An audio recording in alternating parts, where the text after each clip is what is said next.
ఈ రోజున రిజెక్షను, ప్రొజెక్షను లేక ప్రమోషన్ అనేటువంటి ఈ రెండు పదాలను తీసుకొని దేవుని వాక్యంలో, దేవుని యొక్క వాక్యంలో ఉన్న ఆధారాలతోటి మన యొక్క జీవితానికి ఎలాగున ఆ యొక్క చిన్న సందేశము అన్వయించుకోవడానికి వీలుగా ఉంటుందో మనం ధ్యానం చేద్దాం. రిజెక్షన్ అనేటువంటిది కొన్నిసార్లు మనకు మనుషుల దగ్గర నుంచి వస్తుంది, కానీ దేవుని దగ్గర నుంచి రాదు. ఎంత పాపినైనా యేసు ప్రభువు చేర్చుకుంటాడు. తన యొద్దకు వచ్చి వారిని ఆయన ఎంత మాత్రం కూడా నెట్టివేయడు అని ఆయన పేరు.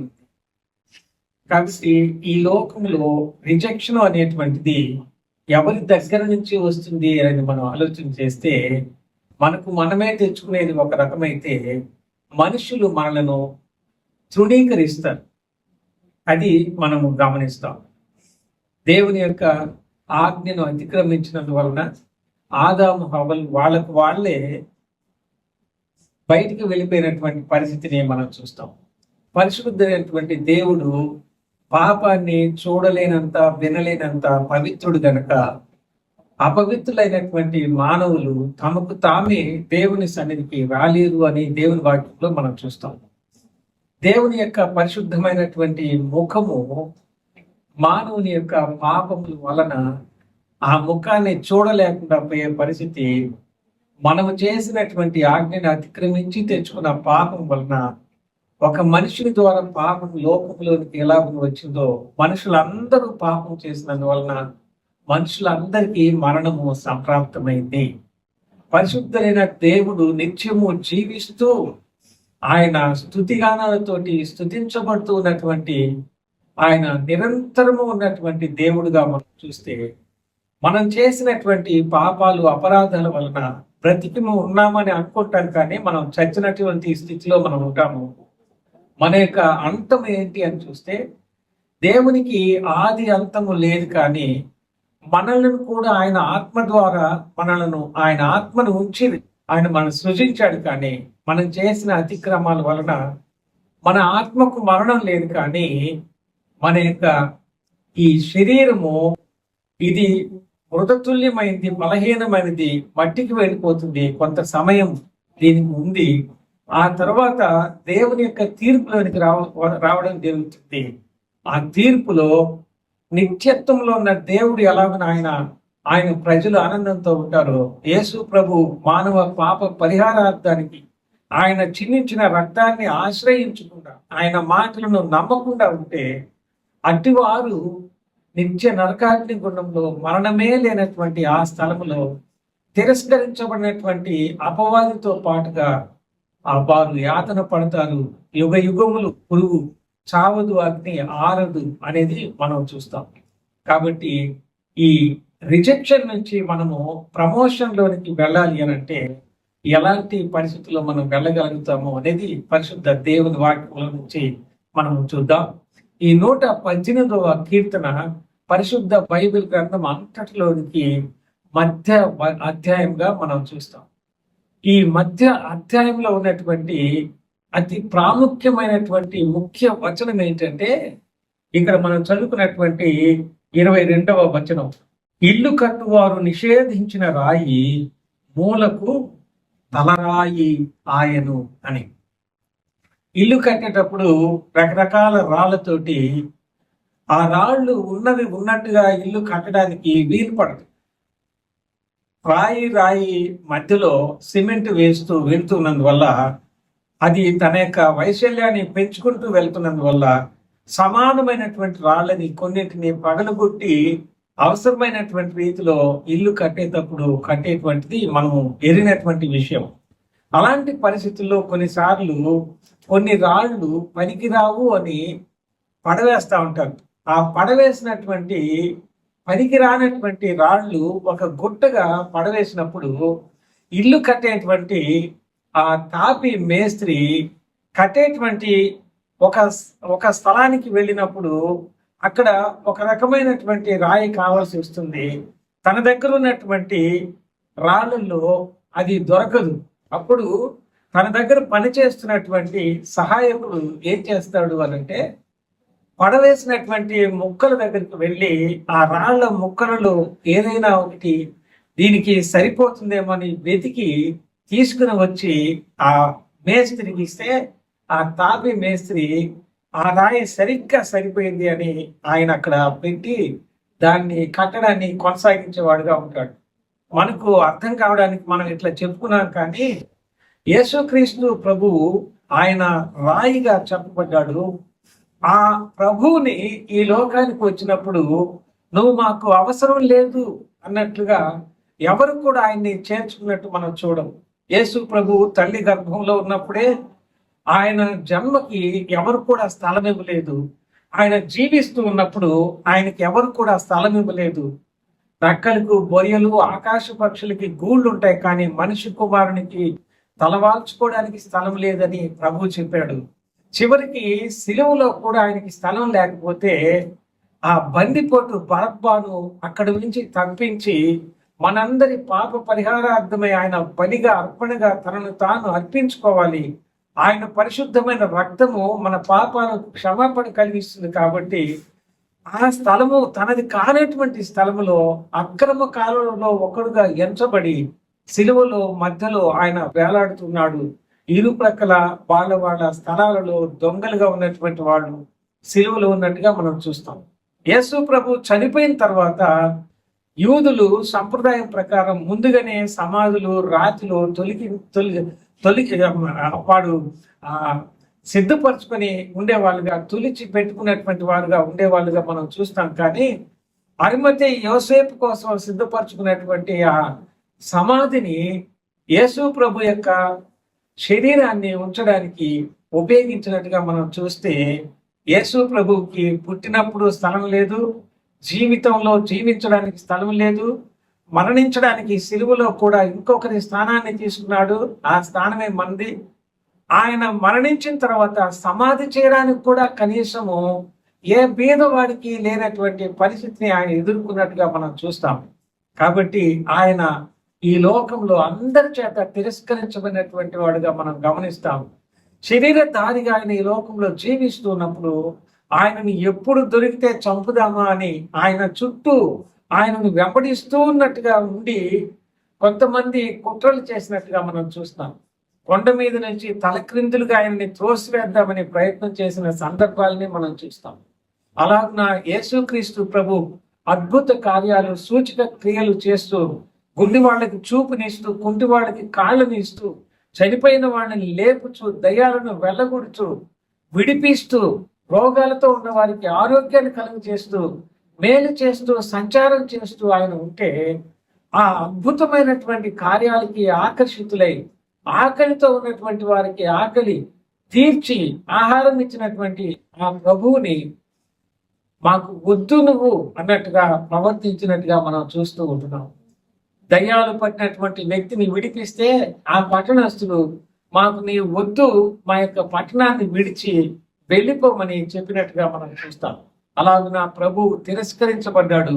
కానీ యేసుక్రీస్తు ప్రభువుని గురించి చెప్పబడిన మాట ఫిలిప్పీ పత్రిక 2వ అధ్యాయం 9వ వచనం నుంచి 11వ వచనం వరకు మనం చూస్తే ఆయన ఎలాగున తిరస్కరించబడ్డాడో అలాగున హెచ్చించబడినటువంటి వానిగా మనం చూస్తాం. కాబట్టి రిజెక్షన్ ఆఫెన్ సమ్ టైమ్స్ మనకు ఫ్రమ్ ది హ్యూమన్, కానీ that is an opportunity to God to give us promotion. మనకు ఒక ఉన్నతమైనటువంటి స్థలాన్ని ఇవ్వడానికి దేవుని యొక్క ప్రిపరేషన్ లో, లోకంలో మన యొక్క మనుషుల ద్వారా జరిగేటువంటి రిజెక్షన్ ఒక కారణం మాత్రమే అనేది మనం చూసుకోవాలి. We should not define our identity by the rejection. ఈ తిరస్కారము అనేటువంటిది మన యొక్క జీవితానికి ఐడెంటిటీగా మనం అనుకోకుండా ఎక్కడ తిరస్కరించబడ్డామో ఆ తిరస్కరించబడినటువంటి స్థలంలో దేవుడు నాకు ప్రమోషన్ ఇచ్చేవాడుగా ఉన్నాడు అని ఇంకొకళ్ళు మనలను ఆదరించకుండా ఉన్నప్పుడే మన మనసులో మనం ధైర్యం తెచ్చుకున్నప్పుడు, ఒకప్పుడు ఎక్కడ మనము పడిపోయామో అక్కడనే దేవుడు మనల్ని లేపి ప్రజలందరూ చూస్తూ ఉంటే వాళ్ళు ఆశ్చర్యపడేటట్లుగా మనల్ని బ్రతికించి వాళ్ళ ఎదుట దేవునికి మహిమ రావడానికి God will prepare to get glory through our rejection. మనలను తిరస్కరించినటువంటి స్థలములో దేవునికి మహిమ వచ్చేటట్టుగా మనల్ని ఆయన ప్రమోట్ చేసే దేవుడిగా ఉన్నాడనే సత్యాన్ని మనం గమనిస్తూ ఉంటున్నాం. మోషే ఈ లోకంలో తన సొంత వారి ద్వారా, తన సొంత ప్రజలు అనుకున్నటువంటి వాళ్ళ ద్వారా తిరస్కరించబడినటువంటి వానిగా మనం చూస్తాం. బట్ గాడ్ చోజన్ మోసెస్ అనేది మనం చూస్తాం. ఈ లోకంలో దావీదు ఎలాగ తిరస్కరించబడ్డాడో మనం చూస్తాం. యెషయి, అయ్యా రాజుగా చేయడానికి నీ దగ్గర ఉన్న కుమారులను పిలువమని చెప్పినప్పుడు సమూయేలు 7 మంది కుమారులను పిలుస్తారు. 7 మంది కుమారులు ఎంతో అందమైనటువంటి వాళ్ళుగా ఉన్నారు, వాళ్ళలో ఎత్తైనటువంటి వ్యక్తి ఉన్నారు. కానీ సమూయేలు వీళ్ళు కాదు ఇంకెవరన్నా ఉన్నారంటే 8 మంది కుమారులు అయితే తన కుమారుడు కాదు అన్నట్టుగా దావీదుని గురించి చెప్పకుండా తనకి ఇష్టమైనటువంటి కుమారులను రాజుగా చేయడానికి దేవుని చేత సమూయేలు ప్రవక్త ద్వారా అభిషేకించబడ్డానికి యెషయి తండ్రిగా కోరుకున్నాడు. కానీ దావీదు చివరి వాడుగా ఉన్నాడు అని, గొర్రెలు కాచుకుంటున్నాడు అని, గొర్రెలు కాచేవాళ్ళు ఇంటి లోపలికి కూడా వచ్చేటువంటి అర్హత లేనటువంటి పరిస్థితి ఆనాటి కాలమందు ఉండేది. అందుచేత ఆయన చెప్పే విధానం ఎలాగుందంటే సమూయేలుకి, చివరి వాడు కడపటి వాడు ఒకడు ఉన్నాడు, గొర్రెల్ని కాచుకుంటున్నాడు అని చెప్పడం జరుగుతుంది. అప్పుడు సమూయేలు పిలిపించండి అన్నప్పుడు దావీదును చూచినప్పుడు ఎర్రని వాడుగా, మంచి నేత్రాలు కలిగినటువంటి వాడిగా సమూయేలు గుర్తించి ఇతడే దేవుడు కోరుకున్నటువంటి వాడు అని అభిషేకించినట్టుగా మనం చూస్తాం. అప్పుడు యెషయి ఏమంటాడంటే, గొర్రెలు కాచుకున్న వాడిని సమూయేలు ద్వారా పిలిపించినప్పుడు అతనిని ఇంటిలో చేర్చుకొని అనే మాట రాయబడింది గ్రంథంలో. అనగా అంతవరకు ఇంటిలో కూడా అర్హత లేనట్టుగా దావీదుని సొంత కన్న తండ్రి ఎందుకు అలాగ చేశాడు అంటే, తనకు భార్య కానటువంటి ఆమె ద్వారా పుట్టినటువంటి వాడిగా దావీదుని మనం చూస్తాం. అది చివరి దశలో జరిగింది. అందువలన అతను తృణీకరించబడినటువంటి వాడిగా మనం చూస్తూ ఉంటున్నాం. ఈ లోకంలో పాత నిబంధనలో జరిగిన సంభవాలు ఎందుకు అలాగ ఉన్నాయి అని మనం ప్రశ్నిస్తాము అని పరిశుద్ధాత్మ దేవుడు ఏం చెప్పాడు అంటే, అవి మనకు బుద్ధి కలగడానికి ఎలాగా జరిగాయి అని ఉన్నది ఉన్నట్లుగా చరిత్రాత్మకమైనటువంటి రాజులు పరిపాలన చేసినటువంటి ఆ సమయాన్ని కూడా తీసుకుని వచ్చి గ్రంథంలో ఇది నిజము, జీవం కలిగిన దేవుని వాక్యము అనే ఆధారాలతోటి మనకు తెలియచేయడానికి, మనకు బుద్ధి కలగడానికి ఈ రీతిగా వ్రాయించబడినటువంటి మాటలుగా మనము గమనిస్తూ ఉంటున్నాం. మోషే కూడా అలాగున తృణీకరించబడ్డాడు. కానీ ఒక నాయకుడుగా ఎలాగా అయ్యాడు అనంటే, he became a leader to deliver the God's people of Israel. దేవుని ప్రజలని ఇశ్రాయేలీలను విడిపించగలిగినటువంటి నాయకుడుగా ఆయన సిద్ధపరచబడినట్టుగా మనం చూస్తూ ఉంటున్నాం. అలాగనే యెఫ్తా అనేటువంటి ఒక రాజుని గురించి మనం చూస్తే, ఈ యెఫ్తా అనేటువంటి రాజు కూడా గిలాదు అనే పట్టణానికి పేరు, అది వ్యక్తి పేరుగా ఉంది.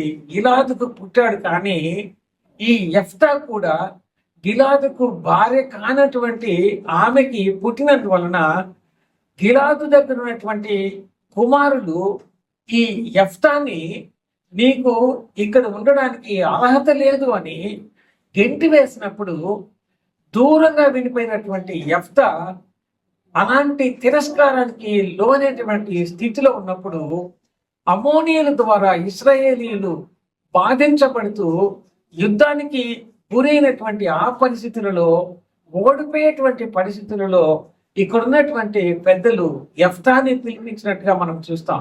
యెఫ్తా రావడానికి గల కారణం ఏంటంటే, అతను పరాక్రమవంతుడు, యవనస్తుడని గ్రంథంలో వ్రాయబడినట్టుగా న్యాయాధిపతుల గ్రంథంలో మనం గమనిస్తాం. అలాంటి యెఫ్తా వచ్చిన తర్వాత అమ్మోనీయులతోటి దూతలను పంపించి మాట్లాడినప్పుడు, ఇశ్రాయేలీయులు మా మీదకి వచ్చారు కాబట్టి మేము వాళ్ళ మీదకి వెళ్తున్నామని వాళ్ళు చెప్తే, దేవుని ప్రజలని ఇశ్రాయేలీయులను ఐగుప్తులో నుంచి దేవుని వాగ్దాన దేశమైన కనానుకు ప్రయాణం చేసేటప్పుడు ఆ అమోనియల దేశంలో నుంచి మోయాబీల దేశంలో నుంచి వెళ్ళడానికి వీలు లేదని వాళ్ళు తిరస్కరించినప్పుడు దేవుని ప్రజలను మోషే నాయకత్వంలో ఆ కనానుకు నడిపించేటువంటి దగ్గరగా వెళ్ళేటువంటి ఆ దేశాలలో నుంచి తిరస్కారానికి గురైనటువంటి వీరు 40 సంవత్సరాలు రాత్రి పగళ్ళు నడవాల్సినటువంటి పరిస్థితి వచ్చింది.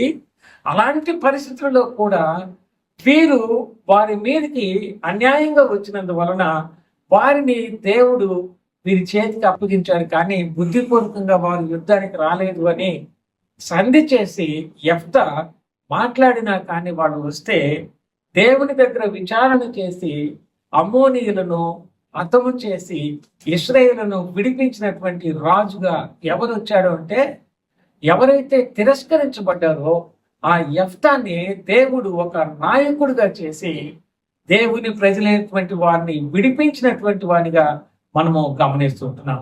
అలాగున దేవుని గ్రంథంలో ఎవరైతే తిరస్కరించబడ్డారో వారిని ఆ స్థితిలో నుంచి దేవుడు ప్రమోట్ చేస్తూ ఎలాగున దేవునికి చేతిలో ఆ యోగ్యమైన పాత్రలుగా వారిని తీర్చిదిద్దాడు అనే సత్యాన్ని మనం గమనిస్తాం.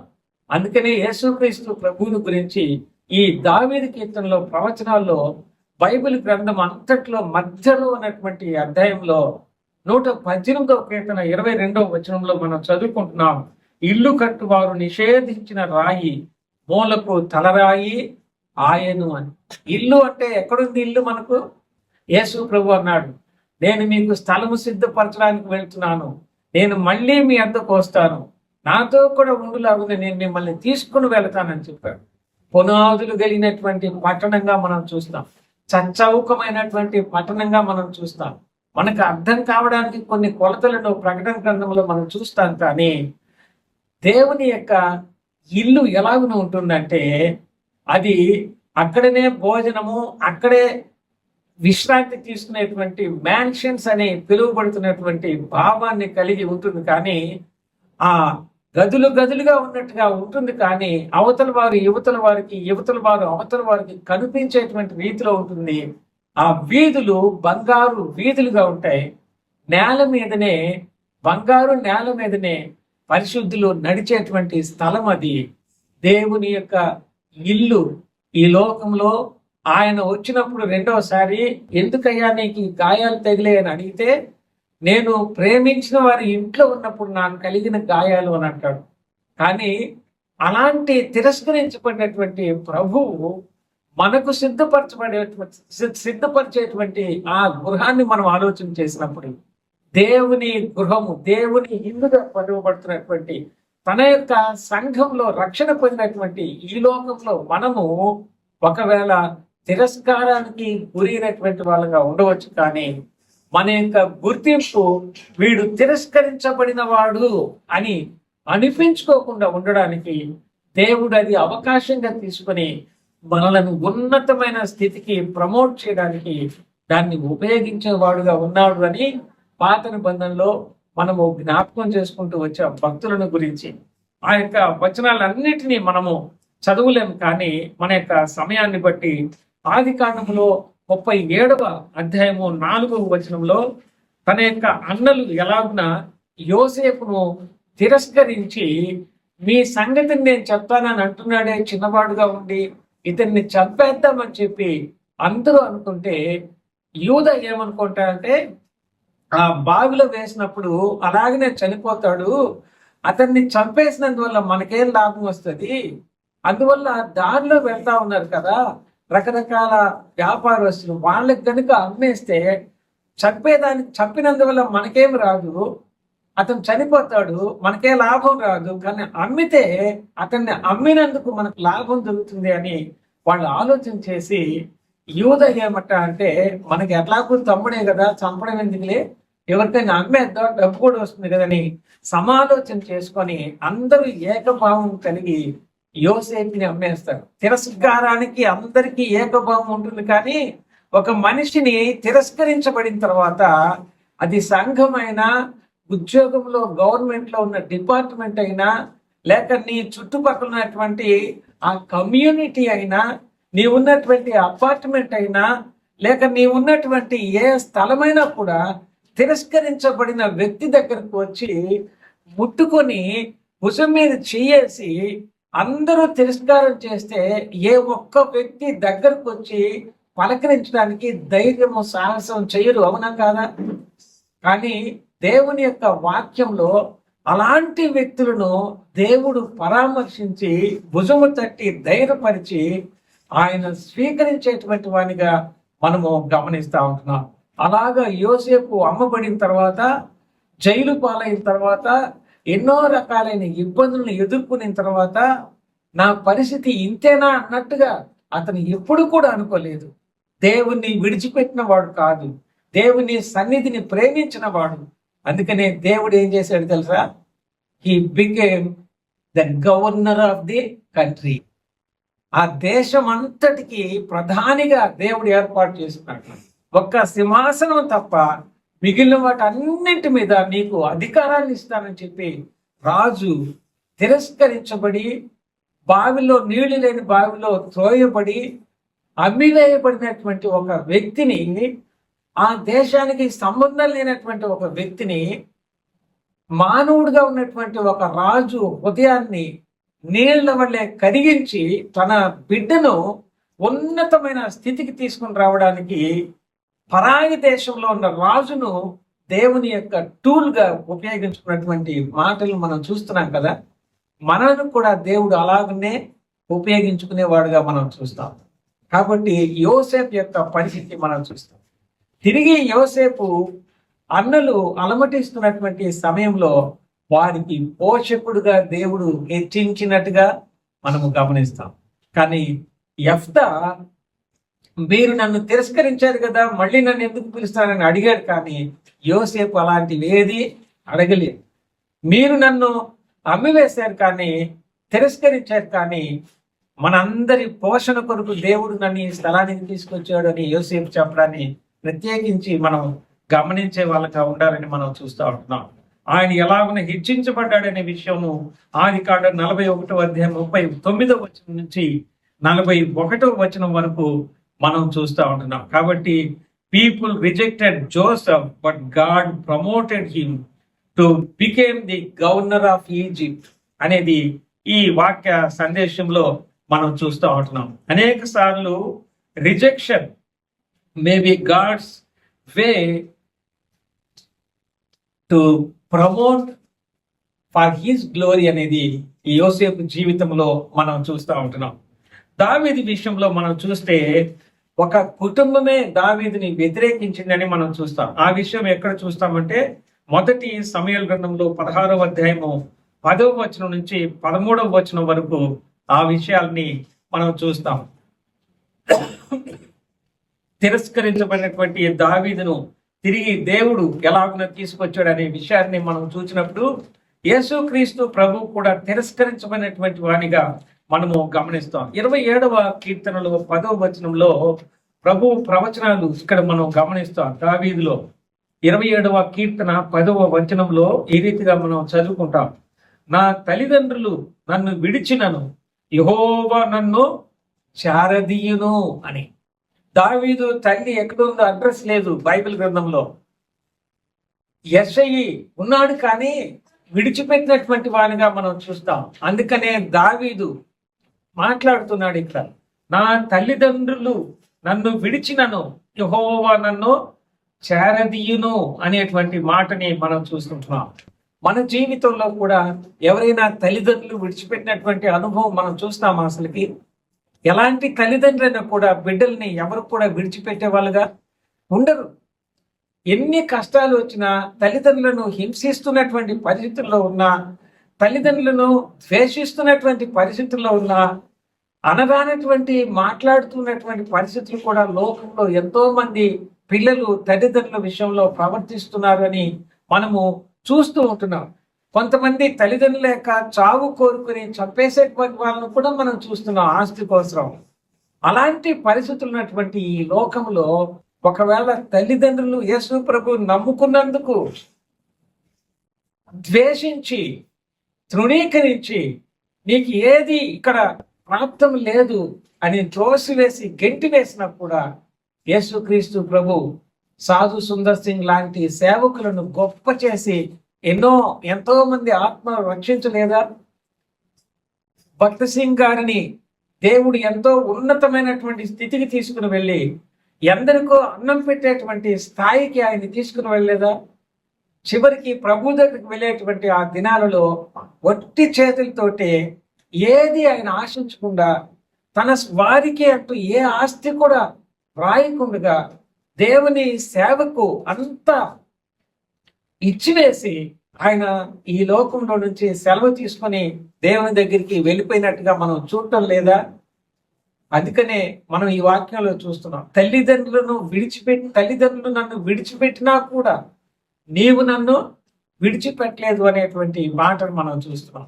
కాబట్టి మన జీవితాల్లో తృణీకారం అనేది మనం ఎదుర్కొంటాం. ఒకసారి చాలా బాధ అనిపిస్తుంది, ఏడవాలనిపిస్తుంది, ఎక్కడికన్నా ఒంటరిగా వెళ్ళి కొద్దిసేపు కూర్చొని ప్రశాంతంగా గడుపుదా అనిపిస్తుంది.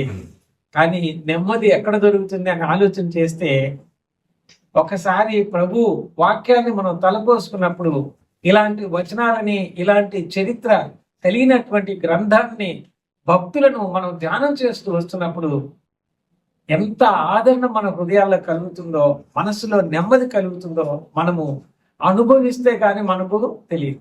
ఆ తృణీకారం పొందినటువంటి దావీదు మాట్లాడుతున్నాడు, నా తల్లిదండ్రులు విడిచిపెట్టేసినా కూడా నీవు నన్ను విడిచిపెట్టిన వాడు కాదు అని మాట్లాడినట్టుగా చూస్తూ ఉంటున్నాను. అగ్ని గంధకాలతో మండే గుండంలో పడవేశారు, కానీ అక్కడ కూడా నీవు ఉన్నావు అని చెప్పి షద్రక్ మేషక్ అబేద్నెగోలకి దేవుడు తోడుగా ఉన్నట్టుగా మనం చూస్తాం. దానియేలు సింహపు బోన్లో పడవేయబడ్డాడు, కానీ దానియేలుని దేవుడు మరణానికి అప్పగించలేదు. దానియేలుకు తోడుగా ఉండి ఆ ప్రమాదం నుంచి తప్పించినటువంటి వాడిగా మనం చూస్తున్నాం. ఎవరు హింసించారో వారే నాశనం అయిపోయారు, కానీ దేవుని బిడ్డలు తృణీకారానికి లోనైన వాళ్ళు బైబిల్ గ్రంథంలో ఎవరు కూడా ఆ తృణీకారంతో అణగారిపోయినటువంటి వారినిగా దేవుడు ఉంచలేదండి. వారిని రాజులనుగా చేశాడు, నాయకులనుగా చేశాడు, అద్భుతమైనటువంటి లీడర్స్గా దేవుడు వారిని మార్చడానికి వాళ్ళ యొక్క తృణీకారాన్ని ఉపయోగించుకున్నట్టుగా మనం చూస్తున్నాం. కాబట్టి మన యొక్క స్థితిని ఈ లోకంలో ఏ రకమైనటువంటి తృణీకారానికి మనం గురైనా కానీ మనము భయపడాల్సినటువంటి అక్కర లేదు అనే సత్యాన్ని ఇక్కడ మనము చూడగలుగుతూ ఉంటున్నాం. కనుక ప్రియమైన సోదరులారా, పౌలు గారు కూడా ఈ విషయాల్ని తెలియచేసిన వాడిగా మనం చూస్తాం. అపోస్తల కార్యంలో 7వ అధ్యాయంలో 23 నుంచి 36 వరకు మోషేను గురించినటువంటి విషయాలు పౌలు గారు కూడా తెలిపినటువంటి మాటలు మనం చూస్తాం. Moses rejected by his own people, but God gave him leadership. తన యొక్క సొంత కుటుంబంలో అన్న కూడా ద్వేషించారు, కానీ దేవుడు ద్వేషించలేదు మోషేను. ఒక నాయకుడిగా ఎన్నుకున్నట్టుగా మనం చూస్తుంటున్నాం. మనం ఎందుకనే అలాగా దిగులు పడిపోవాలి ఈ లోకంలో తృణీకారానికి లోనైనప్పుడు? అలాంటి మాటలు విన్నప్పుడు మనము ఎందుకు కృంగిపోవాలి అంటున్నాను నేను. దేవుని యొక్క వాక్యము ప్రాక్టికల్ గా మనం తీసుకోవడానికి అనువుగా ఈ రీతిగా ప్రభు దగ్గర గడిపి అనుభవాల్లో నుంచి వచ్చినటువంటి ఆ బాధలో నుంచి పుట్టినటువంటి కన్నటువంటి వర్తమానమే ఈ వర్తమానం. Rejection leads us promotion. ఆ తిరస్కారం అనేది మనల్ని ప్రమోషన్కి తీసుకుని వెళ్తుంది అనేది ఈ సందేశంలో మనం చూస్తున్నాం. ఇంకా యేసు ప్రభువుని నమ్మకుండా ఒకవేళ ప్రభువుని నమ్మినందుకు కుటుంబం తిరస్కరిస్తుందా? సొంత ప్రజలు తిరస్కరిస్తుంటున్నారా? అయితే ప్రభు నిన్ను హెచ్చించేవాడుగా మనం చూస్తున్నాం. ఎవరి చేత తిరస్కరించబడ్డారో వాళ్లకు పోషకునిగా యోసేపుని మార్చినటువంటి దేవుని మనం చూస్తున్నాం. అంతకు ముందు ఏ విధమైనటువంటి పరాక్రమం ఉంది యోసేపుకి? ఏ రకమైనటువంటి అడ్మినిస్ట్రేషన్ చదువుకొని డిగ్రీ చదువుకొని వచ్చాడు ఆ ప్రధానిగా ఉండడానికి? కరువు సంవత్సరాల్లో, మంచి సంవత్సరాల్లో సమానమైనటువంటి ఆహారాన్ని సిద్ధపరచడానికి ఎవరిచ్చారు యోసేపుకి ఆ జ్ఞానాన్ని? ఈ రోజున ప్రపంచంలో ఉన్న గిడ్డంగులు అన్ని కూడా ఆ రోజున యోసేపు అవలంబించినటువంటిదే కదా పాటిస్తున్నారు. దేవుని యొక్క అడ్మినిస్ట్రేషన్ అనేది, కార్య నిర్వహణ ఎలాగో చేయాలి అనేది చదువులో నుంచి రాదు, సంస్కారంలో నుంచి, లోక సంబంధించిన సంస్కారంలో నుంచి అది ప్రజల దగ్గర మెలగడానికి పనికొస్తుంది, కానీ దేవుని జ్ఞానాన్ని పొందడానికి అది పనికిరాదు. మన యొక్క తెలివితేటలు ఏమీ లేవని మనం ఒప్పుకున్నప్పుడే దేవుడు తన యొక్క అధీనంలోనికి మనల్ని తీసుకుంటాడు. మన తలంపుల్లో, మన హృదయాలలో ఆయన జీవం కలిగిన ఎటువంటి రుచి కంటే మించినటువంటి ఆ రుచి కలిగినటువంటి తలంపులను మనకు అనుగ్రహించేవాడుగా మనం చూస్తూ ఉంటున్నాం. అందుకనే దేవుడు ఎవరు కష్టాలు అనుభవించారో, ఎవరు నష్టాలు అనుభవించారో, ఎవరు తిరస్కారానికి లోనయ్యారో వారిని ఎంత గొప్ప చేసి తన సేవలు వాడుకుంటున్నాడు అనేది మనం పాత నిబంధనలో, క్రొత్త నిబంధనలో ఎన్నో మనం చూస్తూ ఉంటున్నాం. అందుచేత మన జీవితాల్లో ఈ తిరస్కారము అనేటువంటిది మనకు ఒక ప్రమోషన్కి పనికి వచ్చేదనే సత్యాన్ని మనం ఎరిగి మనము ధైర్యపరుచుకుంటూ ప్రభు కోసం నేను ఎక్కువ కాలం బ్రతకాలి అని కోరుకోవాలి మనం. ఎందుకంటే ఇంతగా పరిస్థితుల్లో నుంచి నన్ను తీసుకుని వచ్చినటువంటి ప్రభువుని గురించి ఇంత అనుభవించినటువంటి నేను చెప్పకపోతే ఇంకెవరు ఆయన గురించి తెలుసుకొని చెప్తారు అనేటువంటి స్పిరిట్ మనలో ఉండాలి. మనకు తెలిసినటువంటిది ప్రభువుని గురించి చెప్పలేకపోతే ఇంకా దేనికి మనకు ఆయన బ్రతికించి ఇంత అనుభవించి అనేటువంటి సెన్స్ తోటి మనం అనుకోవాలి. కానీ గర్వానికో లేకపోతే మన ఇష్టానుసారంగా జీవించడానికో ఇంతకాలం నేను ఉండాలని కోరుకునే వాళ్ళంగా మనం మన బ్రతుకులో ప్రభువుని మహిమపరచడానికి దేవుడు మనకు సంభవించేటువంటి పరిస్థితుల్ని ఆయన ఉపయోగించుకునేవాడుగా ఉన్నాడని మనం చూస్తాం. 34వ కీర్తనలో 18వ వచనంలో ఏముందో చూడండి. విరిగిన హృదయము గలవారికి యెహోవా ఆసన్నుడు, కలిగిన మనస్సు గలవారిని ఆయన రక్షించును. యెషయా గ్రంథం 41వ అధ్యాయం 10వ వచనం ఏం చూస్తామంటే, భయపడవద్దు, ఐ యామ్ విత్ యూ, నేనే నీతో తోడుగా ఉన్నాను అని ఆయన అభయమిచ్చేవాడుగా ఉన్నాడు. రోమపత్రికలో 8వ అధ్యాయం 28వ వచనంలో మనకు తెలిసిన మాట ఏమిటంటే, మనకు అన్నీ కూడా ఎందుకు సంభవిస్తున్నాయంటే అన్ని సమకూడి మేలుకే సంభవిస్తున్నాయి అనేది మనం చూస్తాం. దేవుడు మన యొక్క జీవితంలో ఒక మంచి ఉద్దేశాన్ని కలిగి మంచి స్థాయికి తీసుకుని వెళ్ళి మనలను ఆ స్థాయిలో ఉండి మనలను చూచి ఎవరు మనలను తగ్గించారో, తిరస్కరించారో వారు అసూయపడేటట్లుగా వారి ఎదుట మనలను దేవుడు ఘనపరిచేవాడుగా, మనలను చూచి దేవుని యొక్క మహిమ లోకము చూచేటట్టుగా మనల్ని ఆయన చేసేవాడుగా ఉన్నాడనే స్థితిని ఈ చిన్న లేఖన భాగంలో మనం చూస్తున్నాం. కాబట్టి రిజెక్షన్ అండ్ ప్రొజెక్షన్ లేకపోతే ప్రమోషన్ అనేటువంటి ఈ రెండు మాటల ఈ చిన్న సందేశం మళ్ళీ మనం తలంచుకుంటూ ధ్యానం చేసుకుంటూ ఆదరించబడాలని, బలపరచబడాలని, ప్రభు కొరకు నమ్మకమైన జీవితాన్ని జీవించాలని కోరుకుంటూ సెలవు తీసుకుంటున్నాను. Thank you.